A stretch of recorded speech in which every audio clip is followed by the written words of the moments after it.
so the next bit is the lockup. So lockup after your first migration comes to an end. This is something that a lot of people are like, so what happens when your lockup ends? Your lockup period ends. So we've got people with a shorter lockup period.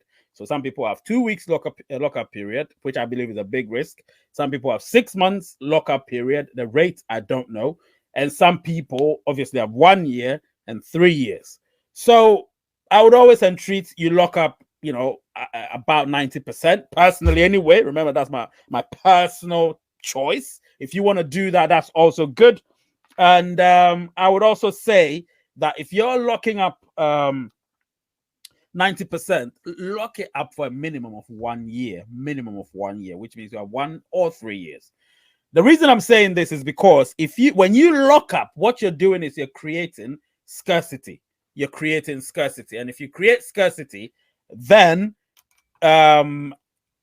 everybody wants the price of pie to progressively go up, right? If you want the price of pie to progressively go up, then what you want to do is to lock up more over a longer period of time. Therefore, you're creating a lengthy scarcity period. Do you know what I mean? Just hang on a minute. So let me see. Minutes, and then the other one was 15 minutes. All right. So you create a much progressive, lengthy sort of scarcity period.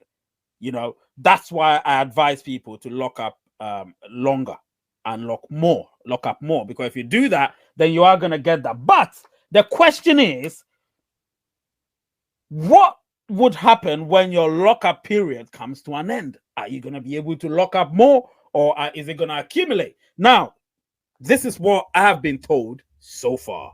So pay attention, people. Pay attention.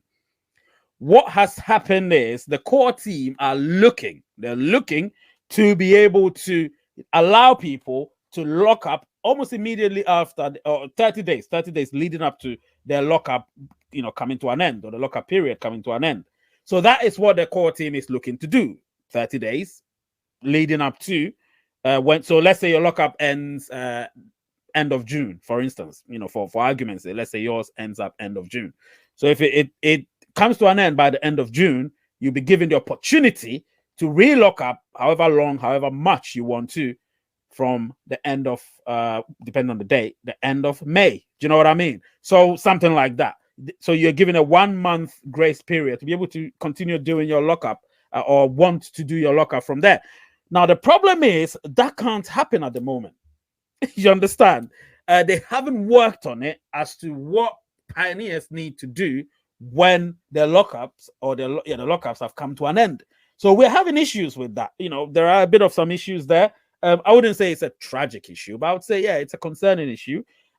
Something will definitely be done about it. But for now, they're focusing on, utility building, intrinsically building utilities and trying to work our way towards the next, a huge milestone and all of that. So because of that, the focus is not on, the aftermath of your lockups. The aftermath of your lockups coming to an end.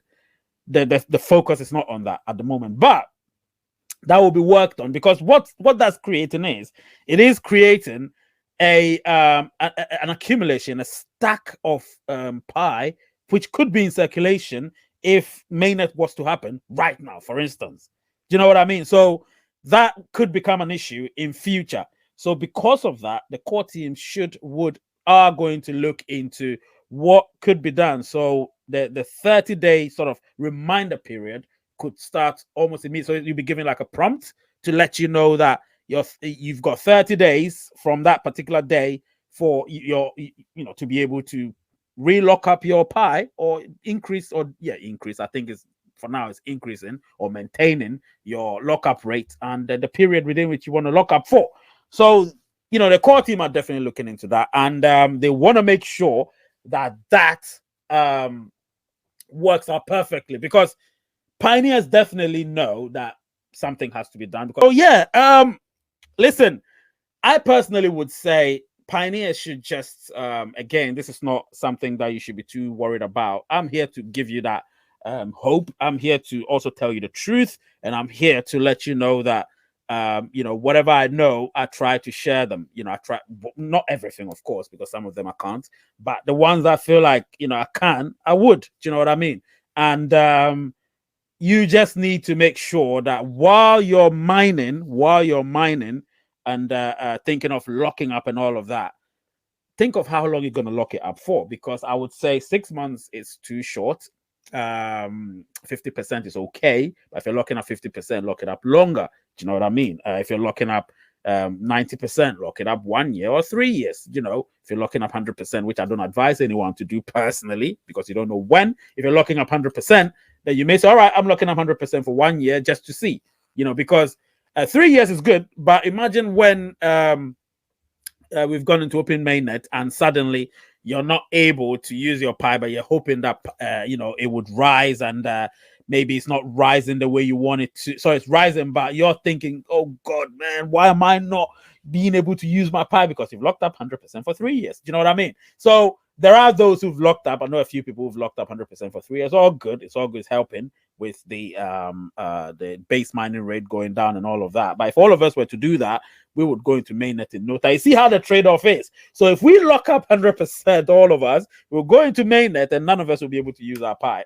So we'll have nothing in circulation. So there'll be no business. They'll still liquidate it. Or sorry, they'll still put the liquidation pool. Is it liquidity pool? Do you know what I mean? But one thing you need to understand is that's not going to happen. A lot of people have their reasons why they join Pi Network. A lot of people want to be able to use their Pi within a certain period of time. So you can't tell people you need to lock your Pi up for 3 months. You need to lock your Pi up for 3 years, 100%. No, you can't tell people what to do. You can advise based on certain reasons, but you can't tell them what to do, because it's up to every individual as to when they want to lock it up for and how much they want to lock up. So listen, I am really excited about this, and I can tell you that there's a lot of information out there, not what you would know, most of you, because Pi Network is not like Amazon where you can find a lot of information everywhere.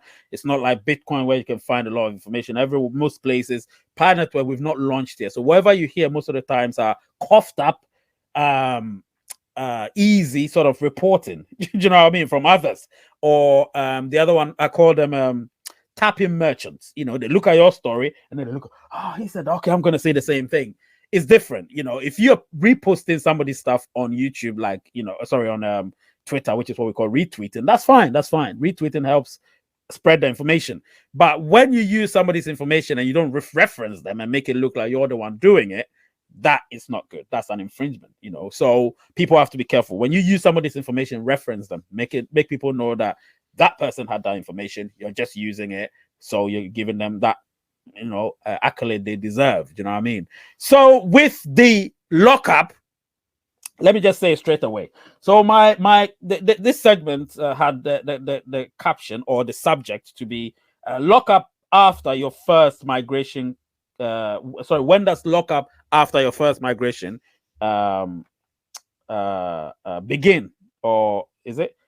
Yeah, lockup after your first migration begin. So obviously that has to begin technically 30 days before your first migration ends. Do you know what I mean? So 30 days technically before your first migration ends. So what I'm going to tell you is, if by that time, or everybody has an individual migration period, you know what I mean? So everybody has their own second migration. I have mine, you have yours, he has yours, you have yours. So what I'm going to tell you is the 30 days before, look out for a prompt from the core team. If not, then ask a question.